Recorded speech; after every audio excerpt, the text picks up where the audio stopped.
Mohon subscribe channel Timnasku Indonesia agar tidak ketinggalan informasi Timnas Indonesia.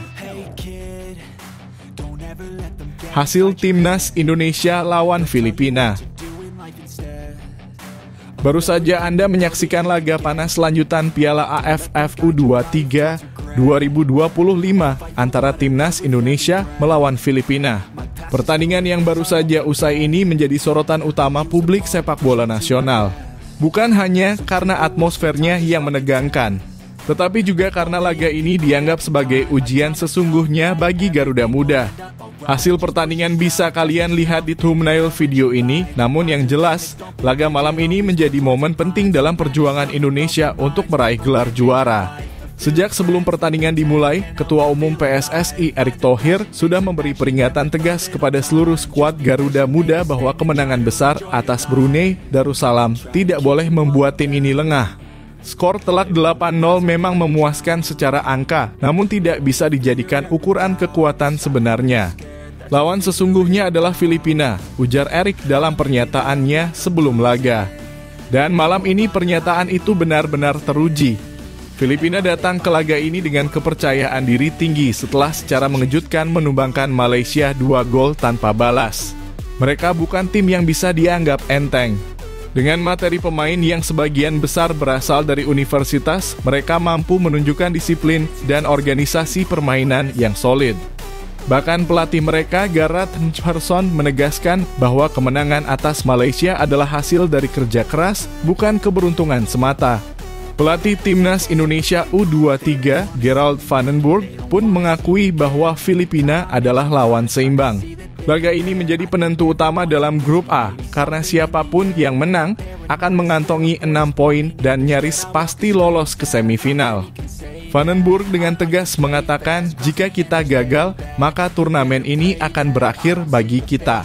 Pernyataan itu menjadi cambuk motivasi bagi para pemain yang turun ke lapangan malam ini dengan semangat juang tinggi. Di tengah sorotan publik terhadap performa Jens Raven pencetak 6 gol melawan Brunei, Vandenburg menekankan bahwa kemenangan malam ini tidak hanya bergantung pada satu pemain. Kembalinya Victor Dethan ke skuad juga menjadi tambahan kekuatan signifikan mengingat pengalamannya bersama PSM Makassar di Liga 1. Kombinasi pengalaman dan semangat muda menjadi senjata utama Garuda Muda malam ini.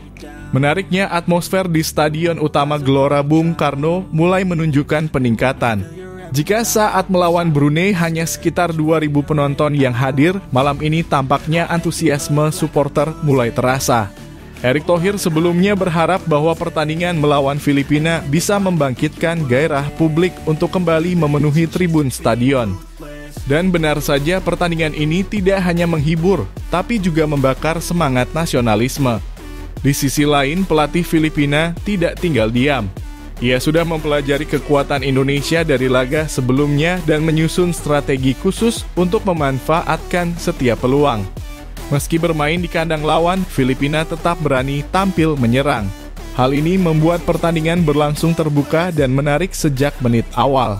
Apapun hasil akhir yang bisa kalian lihat di thumbnail video ini, pertandingan ini menjadi bukti bahwa Timnas Indonesia U23 tidak bisa berpuas diri hanya dengan kemenangan awal.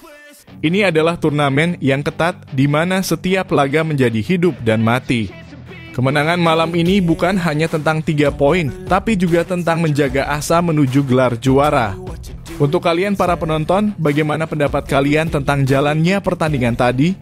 Apakah Garuda Muda tampil cukup meyakinkan? Atau masih ada hal yang perlu dibenahi sebelum menghadapi laga terakhir melawan Malaysia? Tulis komentar kalian di bawah, karena suara kalian adalah semangat tambahan bagi perjuangan Timnas U23 Indonesia.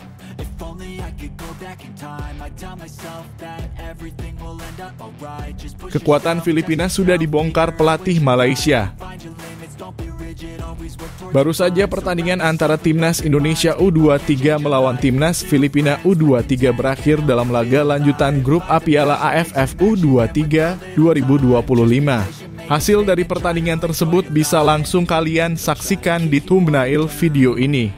Pertarungan malam ini menjadi sorotan besar publik sepak bola tanah air, mengingat Filipina bukanlah lawan yang bisa diremehkan, terutama setelah mereka mengejutkan Malaysia pada laga sebelumnya. Banyak yang penasaran apakah Garuda Muda bisa mengatasi tim yang berhasil menundukkan Malaysia, tim yang secara peringkat dan pengalaman lebih diunggulkan. Sebelum pertandingan ini digelar, peringatan datang dari arah yang cukup mengejutkan, yakni pelatih Malaysia U23, Nafuzi Zain. Ia mengungkapkan kekuatan tersembunyi yang dimiliki Filipina. Setelah timnya dihajar 2 gol tanpa balas oleh Filipina, Nafuzi secara terbuka menjelaskan bahwa timnya sebenarnya tidak tampil buruk. Menurutnya, Malaysia tampil cukup baik dari awal hingga akhir laga. Namun kesalahan kecil dan kurangnya ketenangan pemain di momen-momen krusial justru membuka celah bagi Filipina untuk mencetak 2 gol cepat. Kami bermain bagus dari menit awal sampai akhir, tapi ada beberapa pemain yang tidak tenang. Kami biarkan 2 gol mudah masuk. Kami punya peluang, tapi gagal mencetak gol, ujar Nafuzi kepada media Malaysia. Ia bahkan menambahkan bahwa pemain-pemainnya lebih banyak berharap bantuan dari rekan setim ketimbang mengambil inisiatif sendiri. Sebuah evaluasi tajam yang menunjukkan betapa seriusnya ancaman dari tim muda Filipina. Kemenangan Filipina atas Malaysia pun menjadi catatan penting jelang laga mereka melawan Indonesia.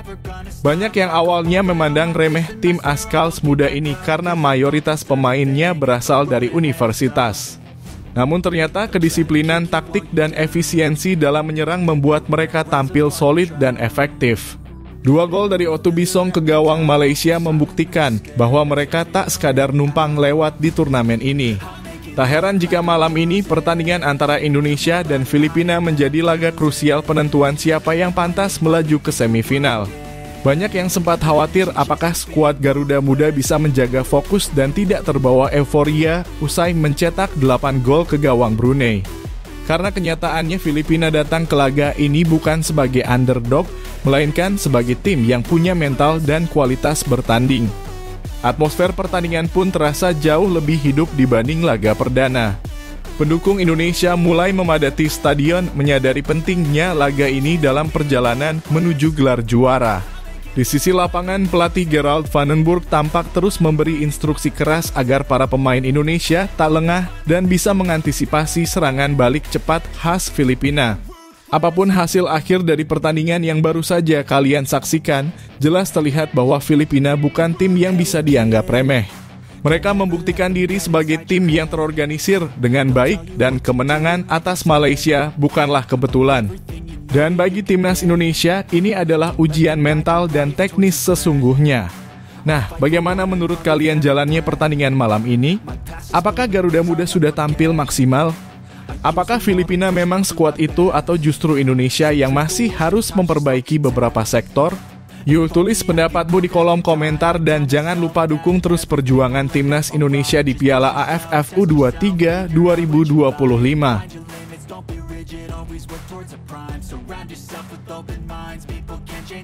Erick Thohir sudah siapkan striker pengganti oleh Romagnoli. Benar-benar di luar dugaan. Di tengah kabar mengejutkan tentang cederanya oleh Romagnoli saat membela klubnya, Oxford United, dalam ajang Piala Presiden. Publik sepak bola Indonesia justru mendapat angin segar dari Ketua Umum PSSI, Erick Thohir. Secara resmi, Erick mengonfirmasi bahwa timnas Indonesia akan kedatangan 2 pemain naturalisasi baru yang sudah menyatakan komitmennya untuk memperkuat skuad Garuda ke depannya. Kabar ini langsung menjadi bahan perbincangan hangat di kalangan pecinta sepak bola tanah air yang tengah menaruh harapan besar terhadap performa tim nasional. Cedera yang dialami oleh Romagnoli tentu menjadi pukulan berat, mengingat ia adalah salah satu pilar penting dalam rencana jangka panjang pelatih Patrick Kluivert untuk menghadapi putaran keempat kualifikasi Piala Dunia 2026. Romagnoli yang sebelumnya sudah mulai nyetel dengan gaya permainan timnas, kini harus menepi dalam waktu yang belum bisa dipastikan. Situasi inilah yang membuat langkah cepat PSSI untuk menambah kekuatan melalui pemain naturalisasi menjadi semakin krusial dan sangat relevan. Dalam pernyataannya di Jakarta International Stadium, Jumat 18 Juli 2025, Erick Thohir menyampaikan bahwa proses naturalisasi 2 pemain baru sedang berada dalam tahap serius dan segera akan diproses ke DPR melalui jalur resmi pemerintah. Ada 2 tambahan yang sedang kami seriusin dan tadi malam dua-duanya komit untuk bergabung, tegas Erick.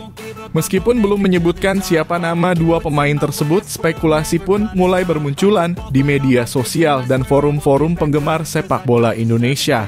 Langkah strategis ini dinilai sebagai bukti nyata keseriusan PSSI dalam mendorong percepatan prestasi sepak bola Indonesia.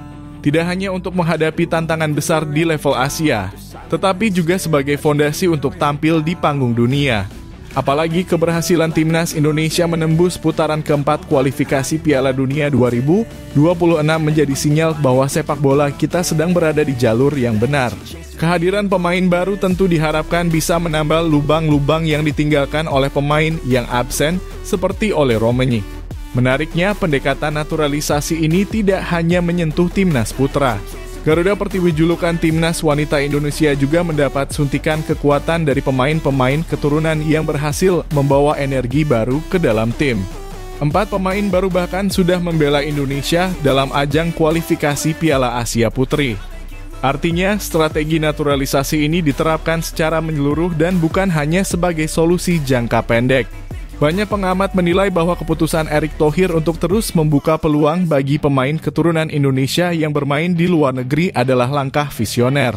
Dalam situasi di mana regenerasi pemain lokal masih berjalan, kehadiran pemain naturalisasi yang telah terbiasa bermain di level kompetitif Eropa atau Amerika Serikat bisa memberikan transfer ilmu dan etos kerja kepada pemain muda di dalam negeri. Kini yang menjadi pertanyaan besar adalah siapa dua pemain misterius yang akan segera memperkuat Timnas Indonesia? Akankah mereka pemain dari Liga Top Eropa? Atau mungkin nama-nama yang selama ini belum banyak terdengar namun punya kualitas yang sangat dibutuhkan oleh skuad Garuda? Nah, bagaimana pendapat kalian tentang kabar ini? Apakah kalian setuju dengan strategi naturalisasi yang terus dijalankan PSSI? Apakah menurut kalian dua pemain baru ini bisa menambal absennya Ole Romenyi dan membawa Indonesia lebih dekat ke Piala Dunia 2026? Yuk, tulis komentar kalian di bawah dan terus dukung Garuda. Karena masa depan sepak bola Indonesia ada di tangan kita semua.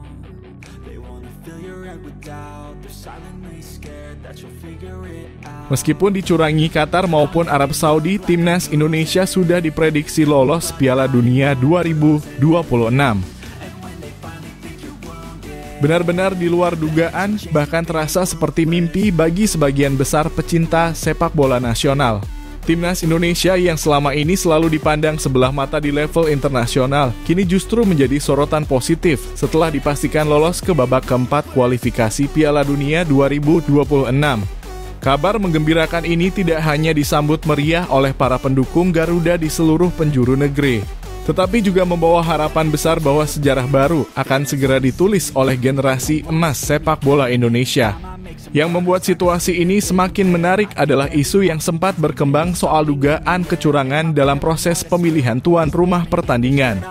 Banyak pihak mempertanyakan kenapa lokasi pertandingan antara Qatar dan Arab Saudi tidak dilakukan secara netral, melainkan justru tidak saling bertukar status tuan rumah.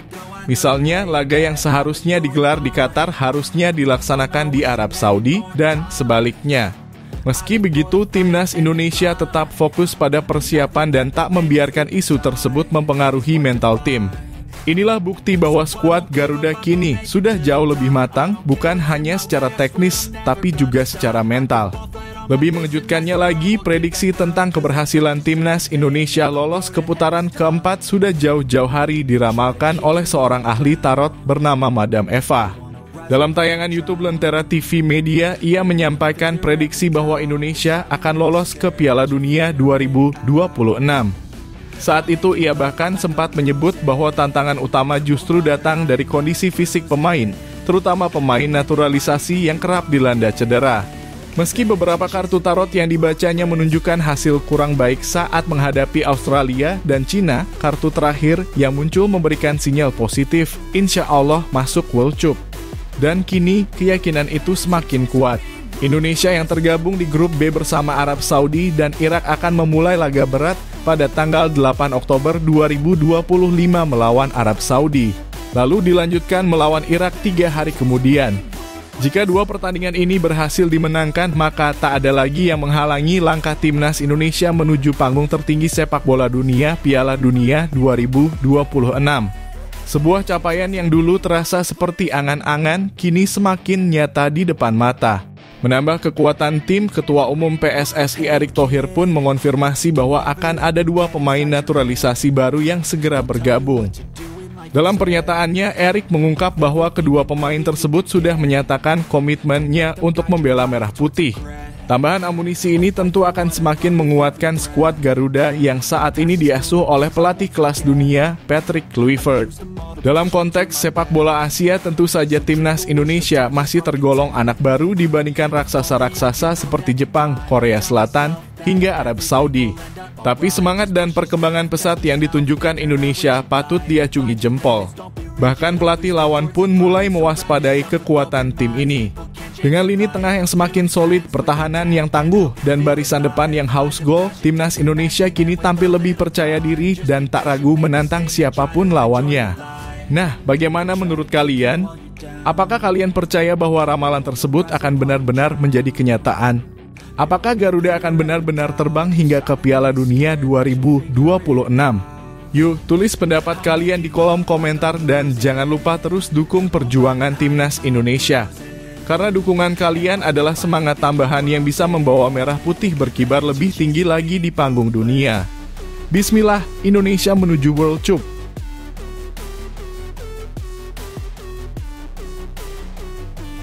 Erick Thohir tak ingin timnas Indonesia dihujat.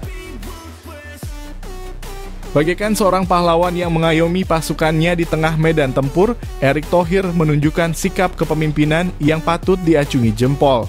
Di tengah berbagai kritik dan tekanan yang mengarah ke timnas Indonesia, Ketua Umum PSSI itu justru tampil ke depan, membuka dadanya lebar-lebar untuk menerima semua hujatan. Namun satu hal yang ia tegaskan dengan suara lantang, jangan pecah belah semangat para pemain timnas. Jangan hujat mereka yang sedang berjuang demi bangsa. Pernyataan tersebut disampaikan Erick Thohir dengan penuh ketegasan usai hasil drawing grup B putaran keempat kualifikasi Piala Dunia 2026 zona Asia diumumkan. Indonesia yang tergabung bersama 2 raksasa Asia, Arab Saudi dan Irak, langsung menjadi bahan perbincangan publik. Ada yang pesimis, ada pula yang optimis. Tapi bagi Erick, sorotan warganet bukanlah hal baru. Ia justru memilih fokus pada dukungan nyata dari supporter akar rumput mereka yang hadir langsung ke stadion, yang bernyanyi dan mendoakan, bukan sekadar berkomentar di dunia maya. Saya cuma berpesan, tolong, hujat saya, kritik saya, tidak apa-apa. Tapi jangan pecah tim nasional, kata Erick penuh empati. Ia merasa tidak adil jika pelatih dan pemain mendapat tekanan sebelum mereka sempat menunjukkan kerja mereka di lapangan. Sebagai Ketua Umum PSSI, ia sadar bahwa kritik adalah bagian dari tugasnya. Tapi menyerang mental para pemain sebelum mereka bertanding justru merusak semangat nasionalisme yang seharusnya dijaga bersama. Erick pun memaparkan kenyataan bahwa secara peringkat FIFA, Indonesia memang berada jauh di bawah Arab Saudi dan Irak. Ranking kita 118, sedangkan mereka 59 dan 58, katanya. Namun ia menolak untuk menyerah pada angka. Menurutnya, peringkat hanyalah angka di atas kertas. Semangat, disiplin, dan keberanian jauh lebih penting di lapangan. Sekarang waktunya fight, tegasnya. Sebuah kalimat sederhana yang punya makna besar bahwa timnas Indonesia harus bertarung, bukan beralasan. Tak hanya itu, Erick juga memperlihatkan kedekatannya dengan para pemain. Usai pengumuman hasil undian, ia langsung menghubungi sejumlah pemain seperti Justin Hubner, Marcelino Ferdinand, dan Ricky Kambuaya. Ia bukan ingin mengintervensi, melainkan memberikan semangat dan menyampaikan betapa pentingnya peran mereka dalam perjuangan ini. Saya WA semua pemain. Bukan intervensi, tapi memberi semangat, ujar Erick. Dedikasi pemain-pemain timnas Indonesia juga mendapat apresiasi tinggi darinya. Erick mengungkap bagaimana para pemain rela meninggalkan waktu libur dan berlatih keras dalam pemusatan latihan di Bali. Bahkan saat melawan Cina, mereka menunjukkan mental dan sikap yang luar biasa. Kalau mereka tidak punya semangat, ya bisa saja menolak. Tapi mereka mau dan hasilnya bagus, kata Erick. Sikap Erick Thohir ini tentu patut dicontoh. Di saat banyak pihak hanya bisa menuntut hasil instan, ia justru melindungi timnya dan menjadi tameng bagi para pemain yang masih muda dan sedang berkembang.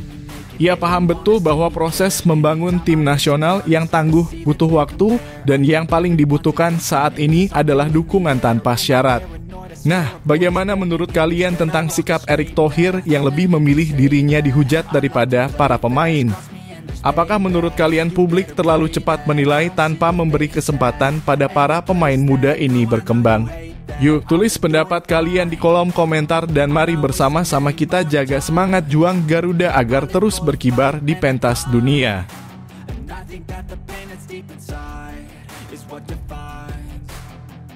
Doa Shin Tae-yong ke Timnas Indonesia. Alhamdulillah, momen yang telah ditunggu-tunggu akhirnya tiba. Drawing babak keempat kualifikasi Piala Dunia 2026 zona Asia baru saja diumumkan secara resmi dan Timnas Indonesia dipastikan tergabung di grup B bersama dua raksasa Asia, Arab Saudi dan Irak. Drawing ini menjadi penentu langkah terakhir tim merah putih untuk mewujudkan mimpi besar tampil di panggung sepak bola dunia. Meski tantangannya tidak mudah, semangat juang bangsa tidak pernah surut. Terlebih, kini Timnas berada di bawah nahkoda pelatih baru, legenda Belanda, Patrick Kluivert. Namun di balik euforia dan optimisme menyambut drawing ini, publik pecinta sepak bola Indonesia belum bisa melupakan sosok yang sebelumnya mengawal Timnas dengan penuh dedikasi, Shin Tae-yong. Pelatih asal Korea Selatan itu sudah sejak lama menanamkan fondasi kuat dalam tim. Menjelang pergantian tahun 2025, Shin bahkan sempat menuliskan doa khusus di akun Instagramnya. Ia berharap Timnas Indonesia bisa menembus Piala Dunia 2026. Mohon dukungan penuh agar Indonesia lolos ke World Cup, tulisnya penuh harap. Sayangnya, tak lama berselang doa tersebut terasa pilu karena PSSI justru memutuskan untuk memecatnya. Padahal sebelum diberhentikan, Shin Tae-yong masih optimis membawa skuad Garuda lolos dengan menargetkan posisi ketiga atau keempat di babak ketiga. Ia yakin dengan performa seperti saat mengalahkan Arab Saudi di GBK pada November 2024 lalu, Indonesia punya peluang besar. Bahkan, secara matematis, saat itu Timnas masih memiliki 4 pertandingan penting yang berpeluang membawa mereka ke putaran keempat atau bahkan langsung ke Piala Dunia. Andai bisa merangkak naik ke posisi 2 besar. Keputusan mendadak PSSI untuk mengganti pelatih di tengah jalan menuai pro dan kontra. Sebagian fans menilai hal tersebut terlalu terburu-buru dan kurang bijaksana. Kini saat drawing babak keempat diumumkan dan lawan yang dihadapi makin berat, banyak yang mulai membandingkan performa tim di bawah asuhan Patrick Kluivert dengan era Shin Tae-yong. Beberapa bahkan mulai merindukan sosok STY yang selama ini dikenal disiplin, detail, dan berani menurunkan pemain muda berbakat. Di sisi lain, Ketua Umum PSSI Erick Thohir tetap menunjukkan semangat positif menyambut tantangan ini. Dalam pernyataannya, ia menekankan bahwa Timnas akan berjuang mati-matian demi membawa nama Indonesia ke pentas dunia. Drawing yang menempatkan Indonesia bersama Arab Saudi dan Irak tentu membuat persaingan menjadi sangat ketat. Hanya juara grup yang lolos otomatis ke Piala Dunia dan itu berarti setiap laga menjadi sangat krusial. Jadwal pertandingan pun telah dirilis, Indonesia akan menghadapi Arab Saudi pada 8 Oktober dan Irak pada 11 Oktober. Partai pamungkas grup akan berlangsung tanpa Indonesia, memberi sedikit keunggulan strategis bila 2 laga awal bisa dimaksimalkan. Fakta bahwa Indonesia pernah menahan imbang Arab Saudi di kandang lawan dan mengalahkan mereka di GBK menjadi harapan tersendiri. Kemenangan itu tak lepas dari tangan dingin Shin Tae-yong yang tahu betul cara mengatur strategi menghadapi lawan yang lebih kuat. Kini tugas berat itu berpindah ke pundak Patrick Kluivert. Ia harus membuktikan bahwa kepercayaan besar dari PSSI bukan keputusan sia-sia. Sayangnya hingga saat ini banyak yang menilai bahwa gaya permainan di bawah Kluivert belum menunjukkan progres signifikan. Bahkan beberapa fans mulai mempertanyakan arah permainan dan pilihan taktikal yang ia terapkan. Di tengah segala dinamika ini, dukungan dari publik menjadi faktor krusial. Erick Thohir mengajak seluruh rakyat Indonesia untuk mendukung penuh perjuangan Timnas. Ia memastikan bahwa semua persiapan terbaik sedang dilakukan dari pemusatan latihan di luar negeri hingga dukungan penuh pada kesehatan mental dan fisik pemain. Namun tetap saja bayang-bayang Shin Tae-yong seolah belum bisa dilupakan. Doanya di awal tahun masih terpatri di benak fans. Harapan tulusnya agar Indonesia lolos ke Piala Dunia seakan menjadi amanat yang belum selesai. Banyak yang berharap suatu saat nanti pelatih asal Korea Selatan itu kembali lagi dan melanjutkan perjuangannya yang terpotong di tengah jalan. Bagaimana menurut kalian? Apakah Patrick Kluivert mampu membawa Indonesia menorehkan sejarah baru? Atau justru kalian termasuk yang berharap Shin Tae-yong kembali menakodai Garuda? Yuk tuliskan pendapat kalian di kolom komentar. Jangan lupa terus dukung Timnas Indonesia, karena mimpi tampil di Piala Dunia tinggal selangkah lagi.